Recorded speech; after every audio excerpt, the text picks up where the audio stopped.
Hi guys, welcome to another CMAT podcast.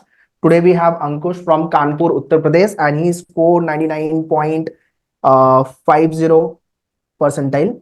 Okay, overall. And सबसे ज्यादा score जो आया है परसेंटाइल आया है वो जीके के सेक्शन में which is nothing but 99.58 percentile. So first of all Ankush congratulation for 99.50 percentile. Thank you sir. So you expected this percentile, ऐसा कुछ होगा, स्कोर बनेगा? सर एक्चुअली एक्सपेक्टेड तो नहीं था सर, लाइक ऑल 97 98 सोच रहा था, पर 99.5 लाइक नहीं सोचा था। सो रिजल्ट आया था सर, मैंने 2 बार चेक भी किया था, ये मेरा ही है ना। So okay. So as you mention earlier like AFCAT CDS government exam prepare कर रहे थे तो फिर सीमैट भी भर दिया, फॉर्म लिख दिया, और CDS you have clear exam but interview रह गया yes as you mention, right? तो वो वाली जो प्रिपरेशन थी कितनी हेल्पफुल रही आपके सीमैट में? सर, मोस्टली सर 90% तो सर सेम ही था सिलेबस, बस 10% सर वो इनोवेशन था जो सेक्शन, उसके लिए एक्स्ट्रा पढ़ना पड़ा था थोड़ा सा। हाँ. नहीं तो ओके. लाइक पहली बार मैंने मॉक दिया था तो आ गए थे मेरे 95 96 आ गए थे पहले ही मॉक में। तो मेरे ओके. को समझ में आया था कि इनोवेशन में सर थोड़ा लैक हो रहा था, क्योंकि हम्म. वो एक नया टॉपिक था। तो हम्म. उसके लिए सर प्रिपेयर किया था, मतलब जो भी डेटा वीडियोस जहाँ जहाँ से मतलब उसका सोर्स दिख रहा था वो सारा पढ़ा था सर, तो उसी में काम करना पड़ा थोड़ा बहुत। बाकी ज्यादा मॉक्स नहीं दिए थे मैंने, क्योंकि हम्म. वो सर सीडीएस जब आप यूपीएससी ये सब कर रहे होते हो तो मतलब वो जीएस के क्वेश्चन फिर आपको मतलब उतना हैवी नहीं लगते हैं मतलब। हम्म. ओके. आई कैन सी कि जीके में आपने अच्छा किया है. बाकी के सेक्शन में 94 आपका क्वांट में है, लॉजिक में 98 है something, 94 is in English, and innovation में सबसे कम है 91 पॉइंट नहीं नहीं सर, समथिंग. नहीं लैग। तो वो ज्यादा लैकिंग था. सो अंकुश, फर्स्ट ऑफ ऑल ब्रीफ में अबाउट योर एकेडमिक बैकग्राउंड और वर्क एक्स के बारे में. सर मेरा स्कूलिंग यहीं से हुआ था, कानपुर से, केवीआईटी कानपुर से हुआ था स्कूलिंग। उसके बाद सर मैंने बीसीए भी कानपुर यूनिवर्सिटी से हुआ था। उसके बाद सर ग्रेजुएशन के बाद सर मैंने वर्किंग किया था, स्टार्टअप में किया था, 1 साल काम किया था। उसके बाद मीनवाइल सर मैं लाइक मेरे फादर फोर्सेस से थे, रिटायर्ड हो गए अभी तो सर मेरा मतलब हमेशा से था टारगेट की सीडीएस सीएपीएफ और एफकेट ये सब देना है, मतलब क्रैक करना है। पर back of the mind sir एक बैकअप भी होता है कि मतलब, क्योंकि ये सब इंटरव्यू बहुत टफ होते हैं, एसएसबी सर, तो इसके लिए सर हम्म. एमबीए भी था। सो वही सर 2023 में सर मेरा सीपीओ का प्रोसेस पाइपलाइन में था।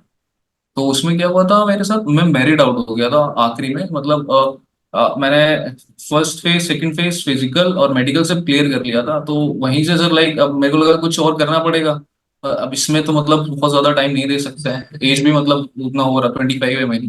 तो सर मैंने एमबीए दे दिया सर, इसलिए लाइक अब सीमेंट ये एक एग्जाम था जो मेरे सिलेबस से मैच कर रहा था। तो सर इसलिए मैंने सीमेंट दिया, तो ठीक ठाक परसेंटाइल फिर आ गई सर इसलिए। Hmm. Being a BCA graduate ideally लोग एमसीए करते हैं. हाँ सर, एमसीए करते हैं सर, पर उस समय सर पता ही नहीं था सर लाइक बीसीए करना है क्या करना है, लाइक एक 2019 एज होती है तो फिर सर कोडिंग में उतना इंटरेस्ट नहीं आया था। पर मैनेजमेंट सब्जेक्ट्स थे कुछ बीसीए में, वो सर ज्यादा अच्छे से समझ आते थे, स्कोर भी वही आता था। और सर थोड़ा बहुत लाइक एंटरप्रेन्योरशिप में भी इंटरेस्ट था, कि हम्म. हाँ आगे चल के यार ये सब करना, like later on as MBA तो करना था, ये तो डन था सर कि फोर्सेस करने के बाद करूँ चाहे जब पहले करूँ, तो ये तो डन था कि एमबीए तो करना है। वो बिजनेस वाला सर मतलब फीलिंग मतलब आता है ना कि मतलब कि हाँ यार आपके पास पैसा इकट्ठा हो गया, आपको आखिरी में कुछ ना कुछ करना है उसकी, तो एमबीए एक प्लान था सर पहले से ही। Okay. So 99.50 percentile. Now, what are the colleges option you are seeking for the admission? Sir मैंने कट ऑफ चेक किए थे, मतलब लास्ट 3 to 5 years के, तो मेरे को जहां तक लग रहा है अगर मूवमेंट होगा तो पुम्बा या एसआईएस और सीओईपी है सर। इनमें कोर्स अगर नया इंट्रोड्यूस होता है तो मैं सीओपी ले लूंगा, नहीं तो पुम्बा है टारगेट सर मतलब। और एनआईबीएम का इंटरव्यू दिया था मैंने, और सर वेलिंगकर का भी दिया था। सो देखते हैं सर इसमें होता है।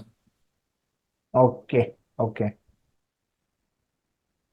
So how was your NIBM interview experience? NIBM sir थोड़ा मतलब वो फाइनेंस में सर ज्यादा मतलब ग्रिल कर रहे थे, रेपो रेट रिजर्व तो, और सब थोड़ा डीप क्वेश्चन थे सर। तो उसका मतलब पार्शियल आंसर पता था मुझे, तो उन्होंने कहा थोड़ा मतलब और ज्यादा डीप नॉलेज रखिए, क्योंकि आप एक फाइनेंस कॉलेज में आ रहे हैं, तो बस ऐसे थोड़ा ग्रिलिंग हो गया था सेक्टर में फाइनेंस के क्वेश्चन की वजह से, और कुछ ज्यादा नहीं बचे, बाकी सब नॉर्मल था। And how about the Wellinger? Welingkar sir smooth था, मतलब वेलिंकर में सर उन्हें मतलब परसेंटाइल पता चल गया था, तो उन्होंने ज्यादा ग्रिल नहीं किया। कि हाँ ठीक है, आप बताइए क्या क्या क्या आपने कहाँ काम किया है। तो उन्होंने नॉर्मल क्वेश्चन पूछे थे मुझसे, बस और कुछ नहीं। Okay, so PUMBA, SIS, Welingkar and NIBM। So अगर इसमें से मिलेगा तो कौन सा वाला नंबर वन पे? पूंबा सर, क्योंकि ROE है सर। अगर मैं सर वर्किक्स भी है मेरे पास, तो हम्म। मैं बैलेंस कर लूंगा 2-3 साल में पैकेज को। हम्म। ओके। Okay, great. सीमैट पे वापस आते हैं। कौन से सेक्शन में सबसे ज्यादा प्रॉब्लम हुई थी in terms of the preparation, in terms of the hitting good score? Sir innovation में सर मेरे को समझ तो आ रहा था, पर लाइक लग रहा था अलग सा लग रहा था कुछ, मतलब कि यार ये पहले कभी पढ़ा नहीं है। तो इनोवेशन पढ़ रहा था मैं, तो थोड़ी थोड़ी टर्म्स मुझे पूरा सिलेबस कंप्लीट करना पड़ा ना सर। लाइक उस टाइम पे मैं एक तो मेरा कोई और प्रोसेस भी चल रहा था, साथ साथ मेरे को जाना आना पड़ता था, और भी डॉक्यूमेंटेशंस भी चल रहे थे। तो सर साथ हम्म। साथ इनोवेशन में थोड़ा मुझे दिक्कत आया था। नहीं तो बाकी सर और कोई दिक्कत ज्यादा देखने को नहीं मिली। मतलब मैं सर 2-3 साल से प्रिपरेशन कर रहा हूँ, मतलब उतना कोई दिक्कत नहीं आया। और स्विच में सर हर एग्जाम में आप जो स्विच करते हो ना, हर एग्जाम की अलग नीड होती है। अगर आप कैट दे रहे हो, अलग नीड है। सर आप स्नैप दे रहे हो, फास्ट होना है इसमें अप्रोच, इसमें आपको ऑब्वियसली सर अप्रोच मतलब वेरीज। अप्रोच सर हर एग्जाम में अलग होती है। तो उसमें थोड़ा सेटिंग में हल्का सा वो हुआ था, पर इनोवेशन का सिलेबस मुझे कंप्लीट करना पड़ा, जिसमें मुझे हाँ सर 2-3 हफ्ते लग गए थे। और रिवाइज भी करना पड़ता है सर, नहीं तो सर वो सॉलिड नहीं हो पाता। Hmm. What was your order of attempt in the exam? Sir order of attempt sir, सबसे पहले मैंने जीएस उठाई थी। जीएस, उसके बाद सर मैथ्स, फिर रीजनिंग, फिर इंग्लिश, फिर सर आखिरी महीने इनोवेशन उठाया था। इनोवेशन सर इस बार सर पेपर सर थोड़ा मतलब स्टेटमेंट वाइज आया था सर, उसके लिए प्रिपेयर नहीं थे सर। मतलब इनोवेशन में और जीएस में भी था, पर जीएस टैकल हो गई वो, क्योंकि उसकी आदत थी। पर हम्म। इनोवेशन में सर नहीं हो पाया वो चीज, क्योंकि उसमें सर आप लाइक अटेम्प्ट तो सर मैंने पूरे क्वेश्चंस किए थे उसमें। पर सर हम्म। वो स्टेटमेंट में आप कंफ्यूज हो जाते हो, 50-50 आपको लगता है कि इसका ये हो सकता है, ये हो सकता है, और जब नॉलेज आपको पूरी डीप नहीं होती है तो वो गलत हो जाते हैं। D-Day का एक्सपीरियंस कैसा रहा? मतलब जिस दिन एग्जाम था उसके एक दिन पहले क्या किया, एंड जिस एग्जाम वाले दिन? यूज टू हो गया था मैं, मतलब मेरे को पता था कि सीमेंट, मतलब मेरे पास टाइम है सर, मेरे को एडवांटेज टाइम का था। मुझे पता था हम्म। लाइक मैं इससे पहले पेपर दे सका हूँ जिसमें टाइम बहुत कम होता था। तो इसमें मुझे हम्म। पता था, मतलब उतना स्ट्रेस लेने की नहीं था। पर सर कंपटीशन तो हर एग्जाम में होता है। मतलब ट्रू। अब अगर इजी है तो सबके लिए इजी है सर। बस हम्म। इसी चीज का वो था कि यार अगर मेरे को लग रहा है तो और भी लोग होंगे जिनको इजी लग रहा होगा। तो सर बस यही प्रेशर था कि यार और भी लोग होंगे तो कंप्लीट करना तो पड़ेगा। अब ऐसे तो है नहीं सर कि आप 3 घंटे बैठ के आगे, तो उसमें तो आपको मतलब लगना पड़ता है। 3 घंटे में पूरा सर, मतलब जो जो क्वेश्चन हो गया था मेरे पेपर, पर कुछ क्वेश्चन जो नहीं हो रहे थे उनमें मैंने थोड़ा मतलब हाँ सोचा कि यार कर सकते हैं, कैसे कर सकते हैं। बस यही था सर, और कुछ नहीं था। उसी में थोड़ा ओके। टाइम चला गया था। एग्जाम सेंटर पे, आई मीन जब भी when you start your exam, तो पहले 10-15 मिनट जो प्रेशर होता है, तो हाउ वाज योर सिचुएशन? वो सर नेचुरल, मतलब बहुत ही, मतलब ऐसा लगता है कि सर पहले तो मैं एक तो आखिरी में मेरिट आउट हुआ था, तो सर थोड़ा बहुत लग भी रहा था कि वहां से नहीं हुआ, चलो ठीक है, ये देते हैं। फिर एग्जाम सेंटर में सर जब बच्चे आप देखते हो इतने सारे आते हैं, तो सर वो थोड़ा बहुत प्रेशर तो बिल्ड हो जाता है। पर हैंडल करने का यही है सर कि प्रीवियस आपने जो अचीवमेंट किए हैं उस पर आप भरोसा रखिए, और उसी का कॉन्फिडेंस आप लेके कैरी ऑन करके पेपर दे के आइए। बस और कुछ नहीं सर। अपना बेस्ट दीजिए सर, मतलब जो भी आपके पास जितना नॉलेज है सारा, एक ही दिन सर आपको 3 घंटे सर आपको परफॉर्म करना है, आप पूरा परफॉर्म करिए। हम्म। उसके बाद आप चिल करिए सर, जो करिए। वो 3 घंटे सर आपको पूरा अच्छे से परफॉर्म करना है, ये सोच के सर मतलब। Do you think during your preparation or in the examination hall you have done some mistakes which one should not do, those who are watching this podcast?